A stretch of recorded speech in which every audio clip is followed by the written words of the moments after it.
Friuli Venezia Giulia launches its new digital app, which facilitates accessibility to tenders offered by the region.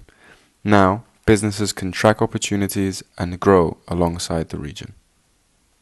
Beh, intanto iniziamo ovviamente sperimentandola per le imprese del Friuli Venezia Giulia. La nostra idea poi ovviamente è di renderla usufruibile anche in multilingue per chi vuole investire in Friuli Venezia Giulia. Vorremmo rendere qualcosa di semplice. Dopo è chiaro che i grandi investimenti già oggi vengono seguiti da agenzie lavoro e sviluppo imprese che li assiste in modo tailor made rispetto alle esigenze. Per gli investimenti più piccoli e per chi vuole appunto approcciare a Friuli Venezia Giulia invece l'app può essere una soluzione interessante che rende chiare le linee contributive e rende più semplice il rapporto con la regione. È uno strumento molto interessante, moderno, facile, che permetterà alle tante imprese e tanti imprenditori della nostra regione di programmare i propri investimenti e soprattutto di conoscere le tante misure che la regione mette a disposizione per varie tipologie di investimenti. Mancava